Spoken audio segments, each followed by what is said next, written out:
Hello everyone, you're welcome to the channel. My name is Henry Onyebuchi, and as you know, this is Inside the App. Here we try to help you master Web3 and blockchain technology. So if you're interested in these topics, do also hit the like button and subscribe to the channel so you don't miss out on future updates. So in our previous video, we distinguished between cryptocurrencies, altcoins, and tokens. And today we're going to go even further by diving into ERC-20 tokens. Yeah, you heard me. What are ERC-20 tokens? First of all, ERC-20 stands for Ethereum Request for Comment. So 20 is a token standard for fungible tokens on the Ethereum blockchain. Fungible tokens are interchangeable, meaning one token is equal in value to another of the same type. Now I have on my screen the ERC-20 standard from the Ethereum website. As you can see, eips.ethereum.org. EIP, by the way, stands for Ethereum Improvement Proposals. So I'm just going to dive right into the different methods that you'd find on an ERC-20 standard token. By the way, ERC-20 standard tokens are smart contracts that are built following a specific standard. So on an ERC-20 token, you're going to find a method called name. So name basically returns a string. It does not take in any parameter, and it returns a string, and the string is usually the name of the particular ERC-20 token. So I'm sure you must have seen some ERC-20 tokens like USD coin. So USD coin is actually an ERC-20 token. You can find it on the mainnet of Ethereum. And then if you check the smart contract method name, you're going to find that the name is USD coin.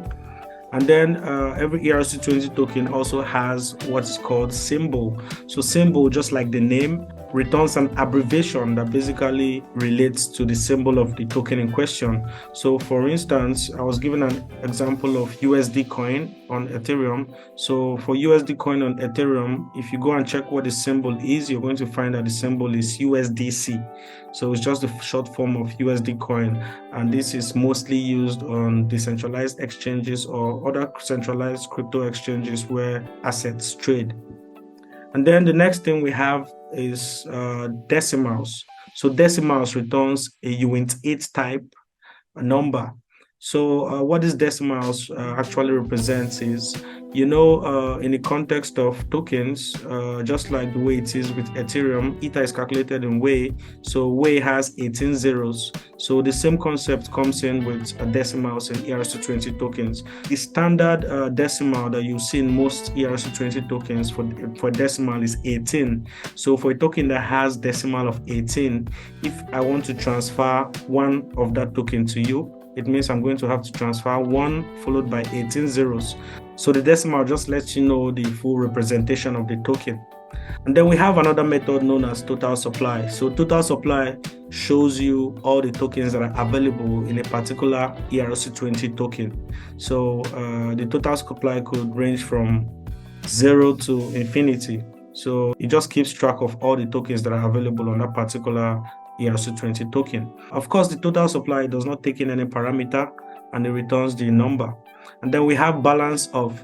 So balance of is a read-only function on the ERC-20 token standard, and then it takes in one parameter, and the parameter is an address type parameter of the address, the wallet address that you're trying to check the balance. Mind you, it's not only wallet address that it accepts, it also accepts all types of Ethereum addresses like smart contract addresses. So the balance of method returns the balance of the particular address passed in as a parameter. In our case, owner, as I've highlighted here, it returns the balance in this ERC-20 of this particular owner. So let's say you pass in my address as owner and I have 1,000 tokens. It's going to return 1,000 tokens as my balance. Next thing, we have the transfer function. So the transfer function is a write function, which means using this function, you would have to pay gas. So this transfer function takes in two parameters. The first parameter is an address type parameter. So you can call that 2, which is supposed to be the recipient of the transfer. And then it takes in a UNT256 type parameter as well, which represents the value of the transfer. So mind you, when a transfer is being made, the person trying to make the transfer, known as the message sender or the sender of the transaction, needs to have up to the value that they are passing into the function that they want to send to the user. And of course, the person they are sending these funds to, which is this to address, must be a valid address. Otherwise, the transaction is going to fail. And when a transfer is made, this value gets deducted from the sender and it gets added to the balance of the recipient. Hence, you can check the balance of both the sender and the recipients to see the changes in their balances after a transfer has been made. Of course, this function returns true upon completion. So the next function we have is the transfer from function. So unlike the transfer function collects three parameters. The first parameter is the from address, then the to address, which is the recipient, where it's going to, from is where it's coming from, and of course the value. And then it returns a Boolean true or false after the transaction has been executed, based on if it was successful or not. So one thing you need to know about the transfer from function is when it is called, funds are going to leave this from wallet address and they're going to be sent into this to wallet address. Of course, this value would be how much tokens will be sent. Now, this only works on one or two occasions. If the person executing the transaction is the same from wallet, then it's going to be successful. Of course, you cannot send tokens from your wallet to your wallet. So if you're using the same wallet address for from and to, you expect it to be a failed transaction. And also, just like the way we do it with checks, which is going to take me to the next function, and I'm going to go back to the transfer from function. So I'm coming to the approve function. So the ERC-20 token standard has an approve function that takes in two parameters, the address of the spender and then the amount or value that they should be approved for. So what is approved? So if we come to the real world sense or traditional finance sense, we know we have this concept of check, where I can write you a check and you go to the bank and cash it. So you can liken approve on the ERC-20 as writing a check. So if, let's say, Alice wants to give an approval to Bob, so Alice just needs to come to an ERC-20 token where Alice should have some token balance. Alice needs to call the approve function, passing in the address of Bob and passing in how much she wants to approve to Bob. So let's say I want to approve 100 tokens to Bob. It means I'm going to have to pass in the address of Bob and then pass in 100 tokens, of course, including the decimals. And then when I make the transaction, I would have approved the spender, which in this case is Bob, of this value, which means that since Bob has this approval, Bob can actually be the one to execute this transfer from transaction, passing in the address of from as Alice, and then the address of to either Bob's wallet or whichever wallet he wants the funds to go to, and then the value. Now, how do you know if Bob can actually make this call? We have another function known as allowance. So allowance takes in the address of the owner and the spender. So using the same analogy I gave, the owner would be Alice, who was the one who wrote the check to Bob, and then the spender would be Bob, who's the one who the check had been given to. So when you look at this function, this is a read-only function, by the way. You don't pay for gas, you don't execute any transaction on the blockchain. You just read data. It's a read-only function. So when you pass in the address of Alice and the address of Bob as a spender, it's supposed to return a value which shows you how much have been approved currently for Bob to spend from Alice's wallet on the transaction.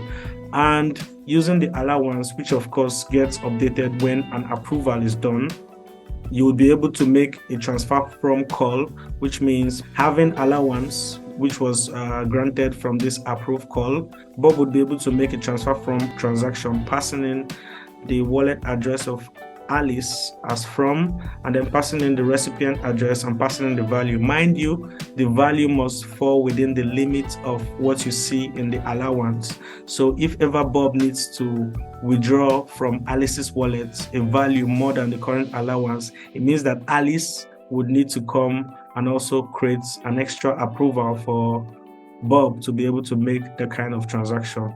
So that's just a little difference between transfer and transfer from, and then how approve works. Of course, it works with transfer from as well as allowance, which shows you how much approval or allowance, I would say, the spender has in a particular wallet. And then with regards to the events, so these events are off-chain events that get emitted whenever certain transactions are called. Whenever there's a transfer, we have a transfer event that shows where the transfer is coming from, where it's going to, and the value.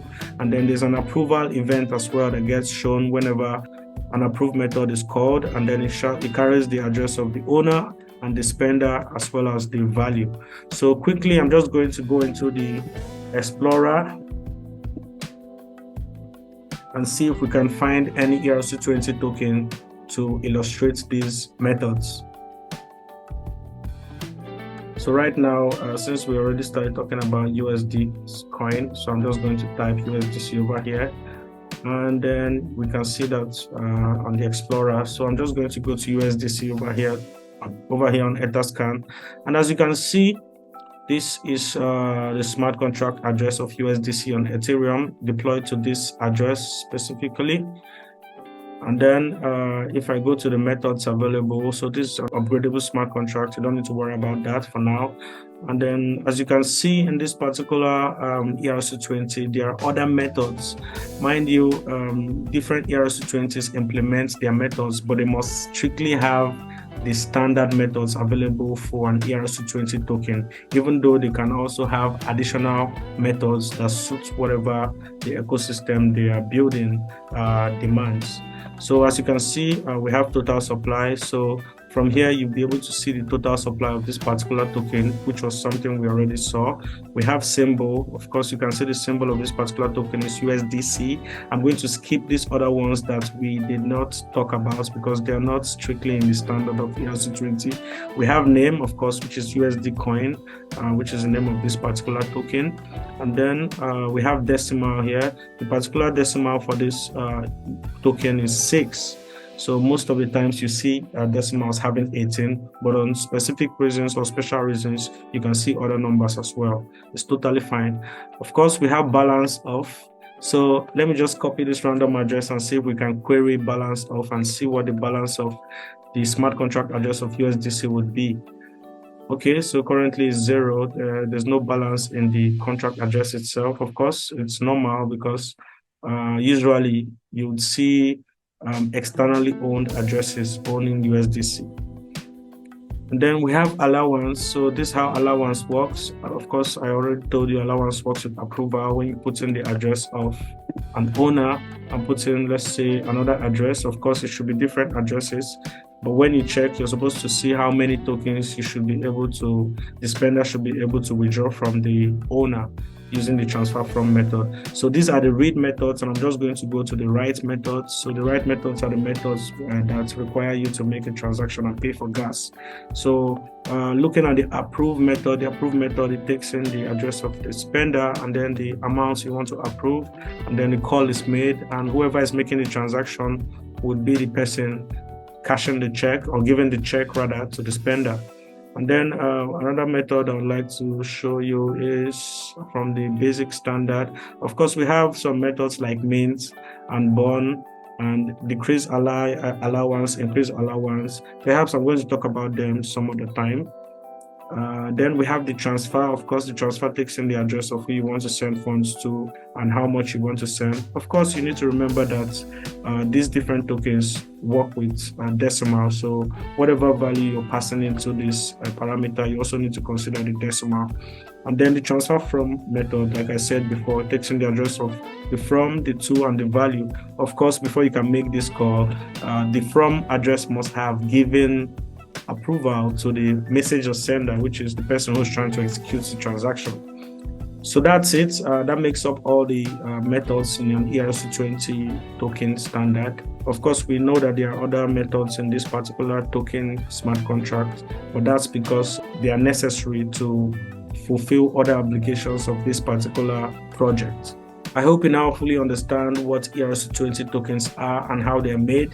They are smart contracts, and of course the smart contracts need to conform to the standard methods that are available for standard ERC-20 tokens. So it was nice catching up with you today. I hope to see you some other time. Please leave some comments on the comment section and like the video, share it as well so that I can get across to more people. I'll see you some other time. Bye.